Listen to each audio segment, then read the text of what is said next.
Hi, my name is Karen Shu, and I am the Executive Director here at the Barrie Food Bank. And I started here just over a year ago now. I started as a volunteer.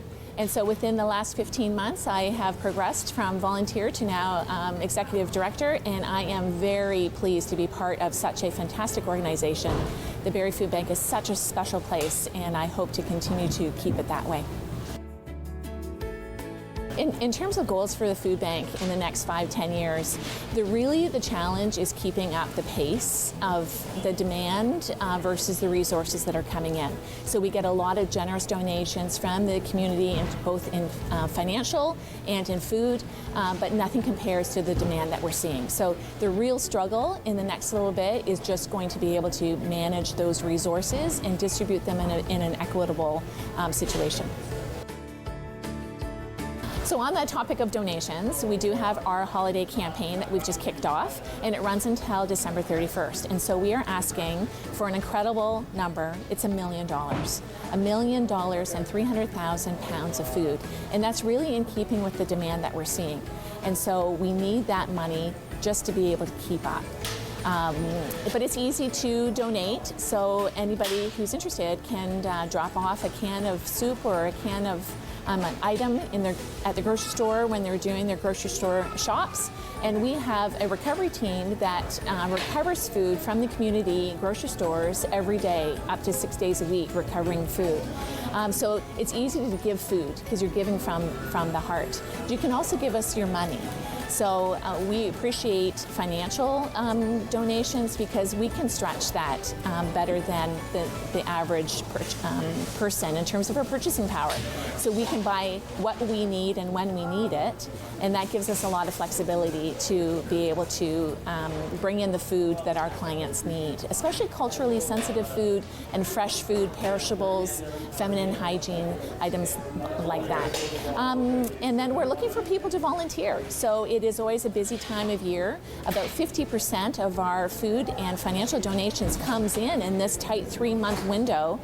So you can see it's a very hopping place here at the food bank. So we're always looking for volunteers to help us stock the shelves, anywhere from hosting. We have a self-shop marketplace system.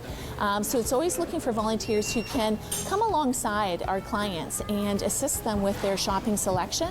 Our clients can choose from certain categories based on their household size, and they can choose what is best for them in terms of what their dietary restrictions are, their cultural needs, but also what they like to eat and what they know how to prepare.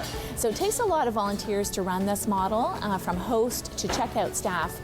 So we're looking for those 3 things in particular, but lastly, because 30% of people in Simcoe, Muskoka have reported being food insecure in the last year, we just ask people to give us your eyes and your ears. Chances are that you have a friend or a colleague or someone that you know that might be struggling, and we certainly do ask for your help and as part of the season, to help look out for our neighbors. So some of the most needed items that we're looking for this holiday season, it's a little bit of old Mother Hubbard's cupboard these days, so really the shelves are quite bare. But in particular, we're looking for things that are high protein, because high protein helps to stave off hunger. And so that would include things like beans and lentils and legumes and anything with protein in it, like soups and stews, are very much in demand. But some of the categories that we're especially looking for starts with baby products. So especially large size diapers. Unfortunately, the shelf is empty more than it is full in those areas because it's quite expensive. But we have a lot of young mothers who really rely on the food bank diapers. So diapers and formula and baby food and wipes is a critical one. And then going through the warehouse in categories, kids snacks is another big section that we're looking for. So 37% of our clients are children. And so really to support large families and children, we're looking for kids snacks, healthy, nutritious snacks for children to bring with them to school. And then we can get into categories like soups and stews and crackers and cereal and oatmeal, things that are really going to sit well in bellies and make our clients feel full longer. And then pastas and pasta sauces and lentils, legumes, rice. But what I will tell you is 2 of the most needed items at a food bank aren't even food at all. And I'm thinking of feminine hygiene. So feminine hygiene, and can you imagine we have clients who have to make difficult decisions in terms of whether they purchase or use that money towards food. And the second item is actually pet food. We have a lot of clients who will choose to feed their pets before they feed themselves. And so we don't want our clients to have to make those difficult decisions. So yes, we do take pet food, dried, wet, for our clients as well. And then with your financial donations, we purchase the fresh. So we purchase the meat and the eggs and the milk and cheese and produce to really have that nutritional content for our clients. And you might ask what things not to donate. The answer there is just make sure that they're not past their best before dates, that they're not crushed or broken seals, but pretty much everything that you can donate. We have volunteers who will come and they will sort it. It's quite a process for them to do that and stock our shelves. The last thing that I would say is a lot of people have reusable bags at home from their shopping, and our client model requires reusable shopping bags. So if you have clean, reusable bags, simply drop them into the donation bins at the local grocery stores, and we will pick them up just like we pick your food donations.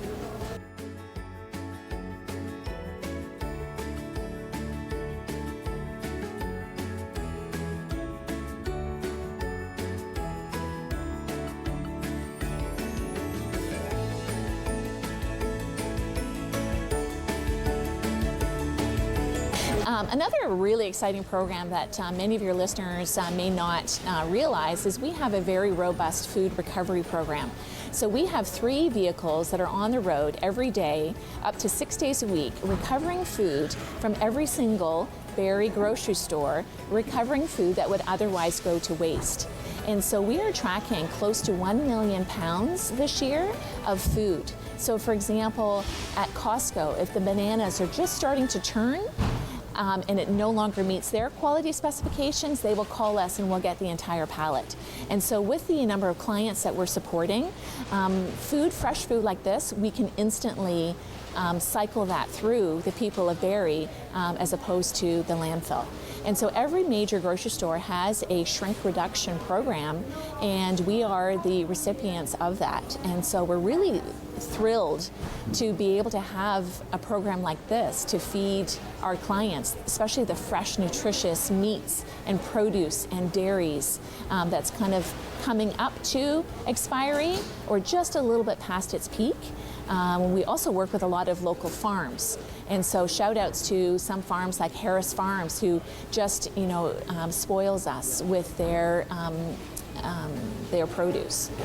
This allows us to really boost the nutrition for our clients.